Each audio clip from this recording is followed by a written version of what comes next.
Assalamualaikum warahmatullahi wabarakatuh.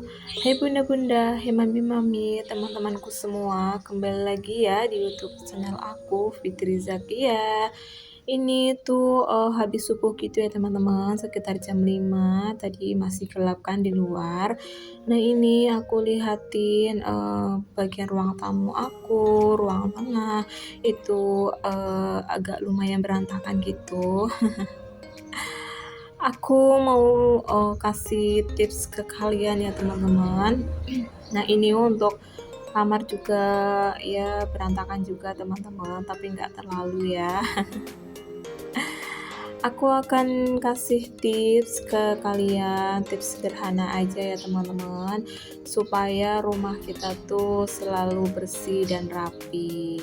Nah ini untuk area dapur, seperti kalian lihat itu ada cucian piring dan barang-barang itu ada di meja dapur gitu ya teman-teman. Pokoknya tuh terlihatnya tuh penuh gitu ya.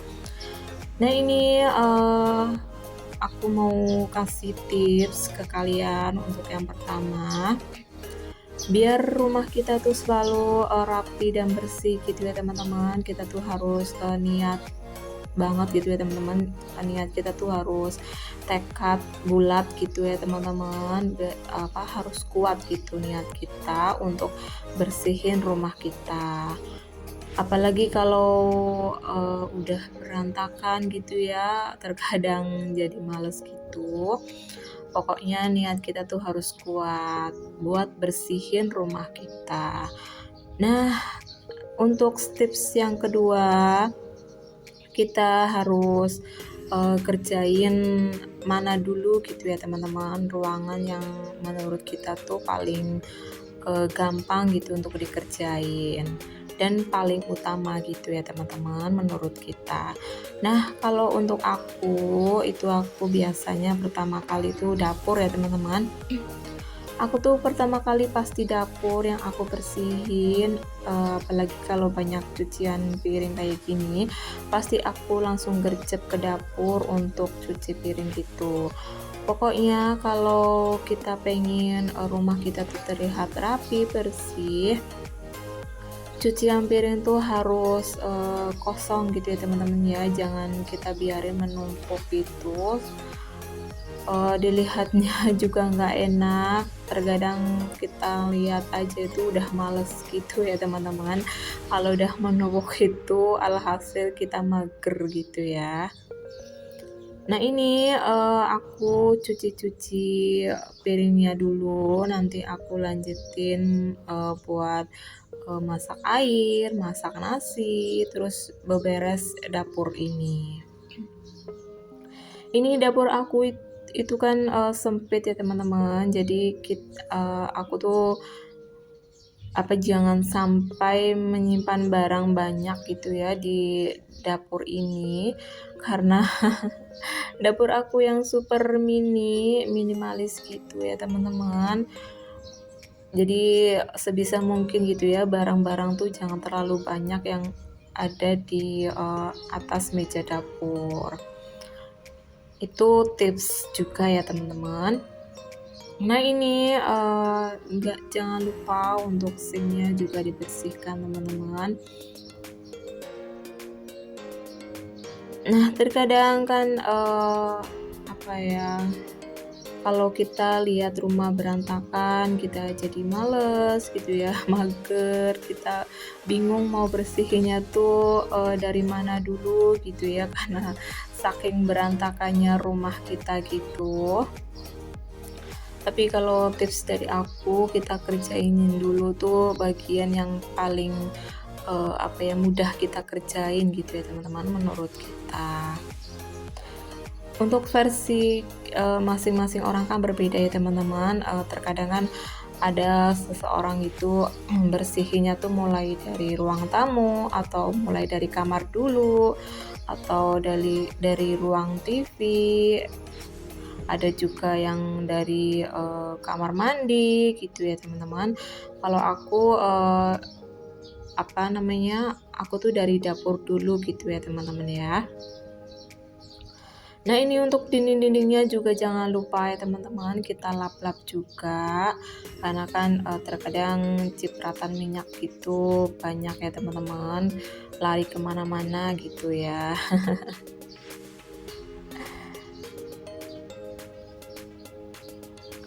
Pokoknya kita tuh harus selalu jaga kebersihan gitu ya teman-teman, karena kan kebersihan sebagian dari iman gitu.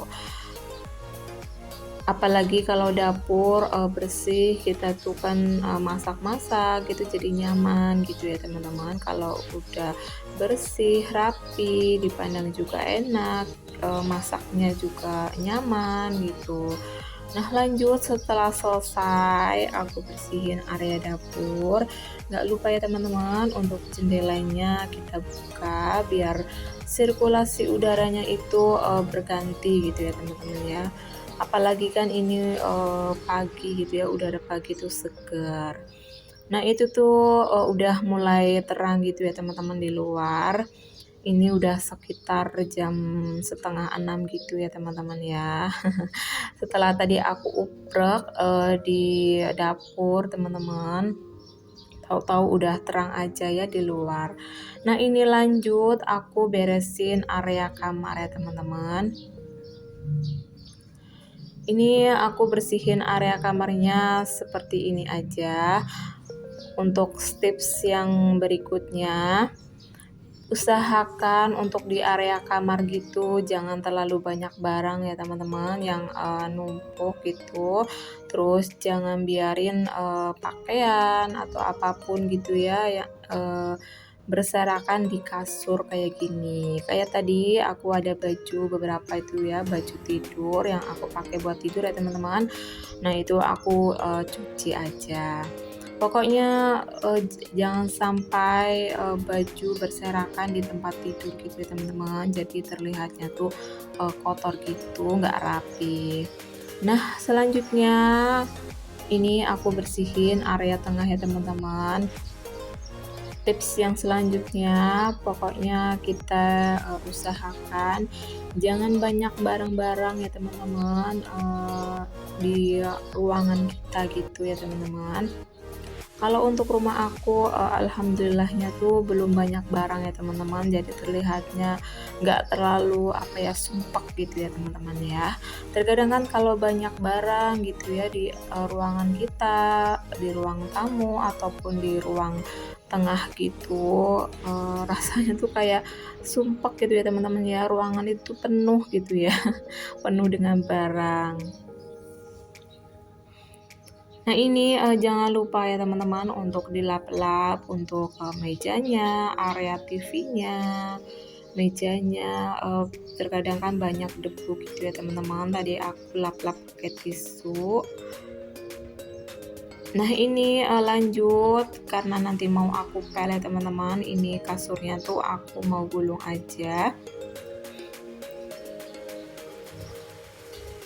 Di rumah aku ini kan nggak ada anak kecil ya teman-teman, jadi ya rumahnya nggak terlalu berantakan banget ya teman-teman. Beda ceritanya kalau di rumah itu ada anak kecil ya teman-teman, pasti rumah itu cepet banget berantakan gitu ya teman-teman ya. Walaupun tadinya tuh udah dirapikan, pasti 2 jam, berapa jam berikutnya tuh pasti nanti akan berantakan lagi ya teman-teman ya. Nah, lanjut setelah selesai ruang tengah aku bersihkan. Ini bagian ruang tamu ya teman-teman. Aku pasti bersihnya pakai sapu lidi kayak gini untuk sofanya. Karena aku belum punya vacuum cleaner ya teman-teman. Memang sih teman-teman lebih bersih tuh pakai vacuum cleaner ya. Jadi debunya tuh nggak kemana-mana gitu. Tapi karena nggak ada alatnya, ya udah deh nggak apa-apa ya teman-teman. Untuk tips yang berikutnya kita bersihin pakai alat yang apa ya namanya, alat yang kita punya gitu ya teman-teman ya, seperti kayak gini sapu lidi, lap-lap gitu ya teman-teman, kemoceng gitu. Kita tuh harus bersihin pakai alat-alat kayak gitu ya teman-teman. Nah ini nggak lupa aku lap-lap untuk toplesnya karena agak kotor ya teman-teman. Nah ini untuk area mejanya aku juga bersihin untuk bagian bawahnya. Aku kemoceng kayak gini. Nah ini alat kemoceng kayak gini tuh sangat bermanfaat banget ya teman-teman untuk kita para IRT gitu. Ini juga aku lap-lap kayak gini. Kita tuh harus punya teman-teman ya untuk kanebo seperti ini. Terus semprotan kayak gini ya teman-teman untuk kita bersihin area meja kayak gini. Itu tuh gampang banget ya teman-teman untuk kita bersihin. Oh ya teman-teman, sambil aku bersih-bersih, aku mau sapa-sapa teman-teman semua ya. Hei bunda-bunda, hei mami-mami, teman-temanku semua. Terima kasih ya udah klik video aku. Pokoknya tonton terus ya sampai selesai, jangan di skip. Aku mau ucapin terima kasih banyak nih sama bunda-bunda semua, teman-teman semua yang udah selalu support channel aku, udah selalu share video aku ke tab komentarnya atau ke sosial medianya. Aku ucapin terima kasih banyak ya. Semoga kebaikan kalian dibalas oleh Allah Subhanahu wa taala. Amin amin ya rabbal alamin. Dan yang baru bergabung di channel aku, channel sederhana ini, aku ucapin terima kasih banyak ya. Semoga kalian betah di channel aku. Jika berkenan, boleh banget ya teman-teman dukung channel aku dengan cara like, comment, subscribe, dan share video aku ke tab komunitas kalian atau ke sosial media kalian yang kalian punya gitu ya teman-teman ya. Dan jangan lupa tekan tombol lonceng notifikasinya agar kalian tuh nggak ketinggalan setiap aku upload video terbaru. Terima kasih. Nah lanjut ya teman-teman, tadi udah aku sebutin beberapa tips sederhana aku ya teman-teman, biar rumah kita tuh selalu rapi dan bersih gitu ya teman-teman. Dan ini jangan lupa juga untuk kita pel-pel gitu ya teman-teman. Dan tips berikutnya ya teman-teman, kita bedakan juga ya teman-teman alat pel kita untuk pel dalam dan pel luar juga ya teman-teman, biar kotorannya tuh nggak tercampur gitu teman-teman, karena kan bagian luar tuh lebih kotor ya teman-teman daripada bagian dalam gitu. Nah sekian teman-teman untuk tips sederhana dari aku seorang IRT. Semoga itu bermanfaat ya teman-teman untuk kalian. Ya segitulah ya teman-teman tips sederhana aku untuk kalian. Nah ini aku juga sambil nyuci baju ya teman-teman. Nyuci bajunya disambi-sambi gitu karena di mesin gitu ya teman-teman, jadi enak gitu. Nah ini setelah selesai semuanya aku bersihin gitu ya teman-teman. Nah ini udah jam 7:30 kurang gitu, aku udah selesai semuanya. Alhamdulillah ya teman-teman, udah bersih, udah rapi. Nah teman-teman, jika ada perkataan aku yang kurang berkenan di hati kalian, aku mohon maaf ya teman-teman, karena aku hanyalah manusia biasa, kesempurnaan hanya milik Allah. Jika kalian belum subscribe, ditunggu subscribe-nya sekarang juga. Dan bagi kalian yang belum follow Instagram aku, boleh banget ya kalian follow Instagram aku, yang aku sematin di kolom deskripsi box aku ya teman-teman. Sekian dulu ya video aku hari ini. Semoga bermanfaat untuk kalian ya teman-teman. Jika ada baiknya diambil, jika ada buruknya dibuang aja ya teman-teman ya. Wassalamualaikum warahmatullahi wabarakatuh. See you next video. Bye bye.